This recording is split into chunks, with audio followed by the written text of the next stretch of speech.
বটলো দলীয় মোৰ গাত লাগিলে আৰু ভাল আছিল কৰিব না কংগ্ৰেছে যদি মোক প্ৰতিবাদ নকৰে তেওঁলোকৰ কেনেকে চলিব তেওঁলোকৰটো খানা চলিব লাগিব না মই এজন বিজেপিৰ নেতা যদি 12-13 জন লৰাই কংগ্ৰেছৰ মোক আপত্তি নকৰে তেওঁলোকে গুৱাহাটীত কি উত্তৰ দিব গতিকে যিসকল কংগ্ৰেছৰ লৰাই ইমান গৰমতো আহি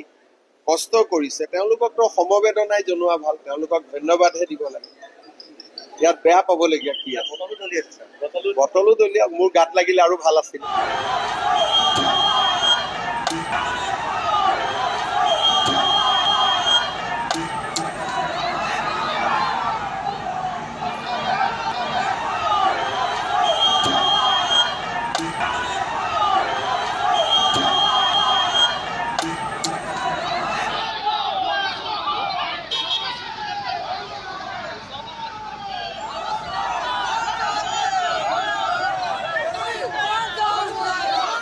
বটলো দলীয় মোৰ গাত লাগিলে আৰু ভাল আছিল কৰিব না কংগ্ৰেছে যদি মোক প্ৰতিবাদ নকৰে তেওঁলোকৰ কেনেকে চলিব তেওঁলোকৰটো খানা চলিব লাগিব না মই এজন বিজেপিৰ নেতা যদি 12-13 জন লৰাই কংগ্ৰেছৰ মোক আপত্তি নকৰে তেওঁলোকে গুৱাহাটীত কি উত্তৰ দিব গতিকে যিসকল কংগ্ৰেছৰ লৰাই ইমান গৰমতো আহি কষ্ট কৰিছে তেওঁলোককতো সমবেদনাই জনোৱা ভাল তেওঁলোকক ধন্যবাদহে দিব লাগে ইয়াত বেয়া পাবলগীয়া কি আছে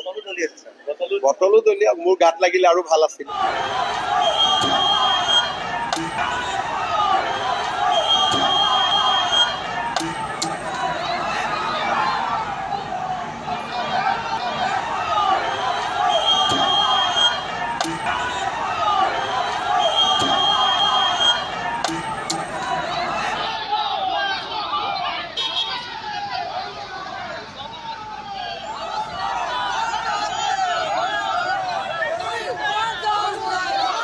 বটলো দলীয় মোৰ গাত লাগিলে আৰু ভাল আছিল কৰিব না কংগ্ৰেছে যদি মোক প্ৰতিবাদ নকৰে তেওঁলোকৰ কেনেকে চলিব তেওঁলোকৰটো খানা চলিব লাগিব না